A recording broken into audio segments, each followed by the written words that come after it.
Greetings, this is Dyslexy from the Arma community group Shack Tactical. In cooperation with Bohemia Interactive, I'm creating a series of videos to explain some of the basics of Arma 3. Today we'll be talking about flying helicopters in Arma 3. We'll go through the basic flight principles of helicopters as they pertain to Arma 3, starting with a takeoff and ending with a successful landing. If you'd like to easily practice helos by yourself, simply launch Arma 3, go to the editor and load a terrain, then double-click on the map to place a unit. Select the type of helo you'd like to fly and position it at a suitable takeoff site. In this case, we'll use an MH9 Hummingbird, as they have a great field of view and are excellent for training purposes.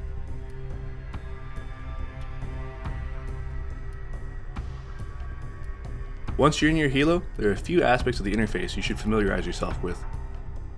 In the upper left, you have a panel that will show altitude in meters, speed in kilometers per hour, fuel remaining, as well as the damage states of different aircraft components. From top left to bottom right, these are your hull, engine, instruments, anti-torque, which is also known as your tail rotor, and your main rotor. Red indicates that a system is destroyed or close to it, while shades of yellow and orange indicate damage.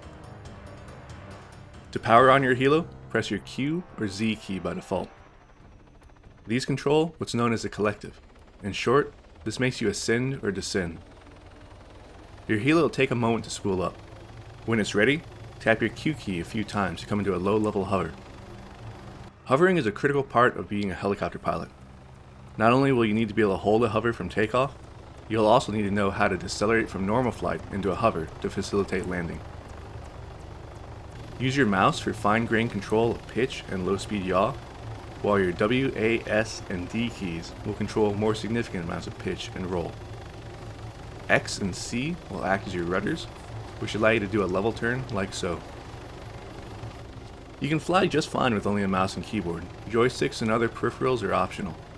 If you'd like to improve your flying, there are two good ways to do it. The first is via a Track-IR head tracking device, which allows you to look around independent of your other flight controls, while the second is a set of rudder pedals to give you more fine-grained rudder control. Once you've established a decent hover, transition into forward flight by tilting the aircraft forward. The more you tip forward, the faster you'll accelerate, though you'll also begin to descend in altitude once you pitch too far.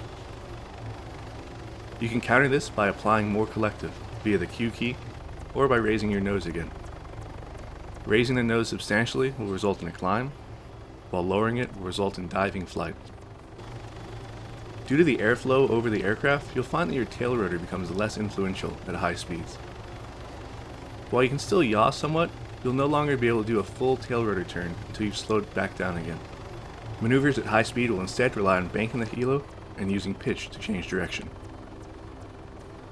Your flight altitude will depend largely on the terrain, obstacles, and enemy threat in any given area. Helicopters are able to maintain extremely low-level flight with an experienced pilot. This can allow them to stay behind terrain or obstacles that mask them from enemy fire or observation. When flying low level, keep a sharp eye out for anything in your flight path. Power lines are nasty surprises, but you'll also be at risk of hitting poles, trees, and even particularly large rocks that happen to be in the way.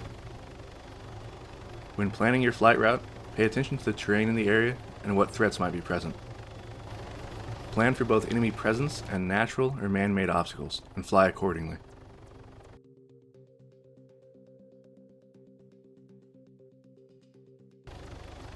As long as we're in the air, let's diverge for a bit to talk about some of the basic techniques for helicopter weapons employment. We'll use the AH-9 Pawnee for this.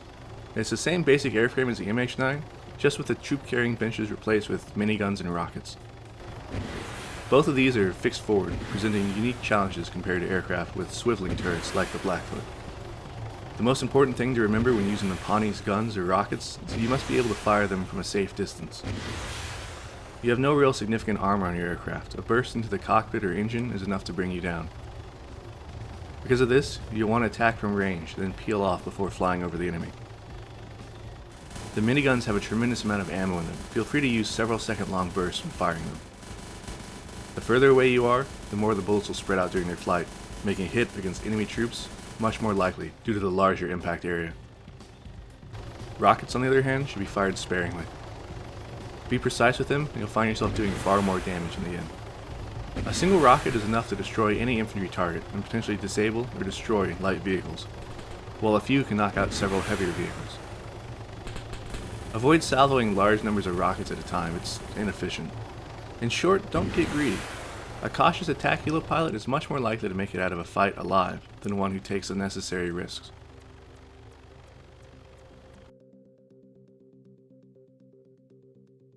Now that we've gone over basic flight and weapons employment, let's try landing.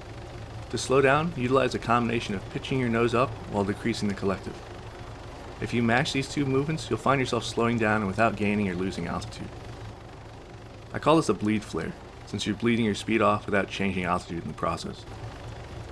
When closing on your landing zone, it's best to fly a slightly curving path towards it. This allows you to get a better understanding of the lay of the land, any obstacles nearby, or where you might find the best place to touch down. Once you have a good feel for it, pick a spot and fly towards it, descending and slowing as you draw closer. You should be able to maintain 70 to 30 kilometers per hour of closure during your final approach and still easily and rapidly come to a hover. Be careful not to overcorrect too much. You should be thinking ahead a few seconds of your movements and taking into account the delays involved in maneuvering the aircraft. The larger the aircraft, the more of a delay you'll find. You'll see that it's possible to touch down while still having some speed. As long as the terrain is clear and you're reasonably steady, a touchdown at low speed will be just fine. The key part is your vertical descent rate. You'll want to tap your Z key as you make the final descent, such that you touch down with the minimum of vertical speed. Once you've made a successful flight from start to finish, the best thing to do is to look back at what went right, as well as what you think you need to improve on. There's no shortcut to becoming a good Arma pilot. Practice is the key. Start with the basics, work to refine them, and challenge yourself more and more as you gain proficiency. Ensure that you build upon solid fundamentals and don't rush too deeply, too quickly. Skill will come with time and practice. If you'd like more guidance on how to fly in Arma, to include auto-rotation, coping with tail rotor loss, and various other topics, I recommend checking out my Art of Flight series, which you can find linked in my channel's playlist.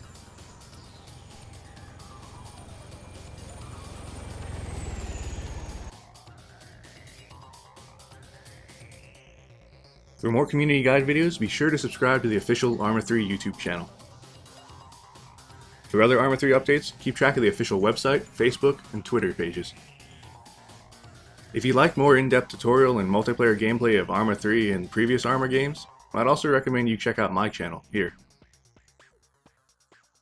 This is Dyslexy, and I'll see you on Altus.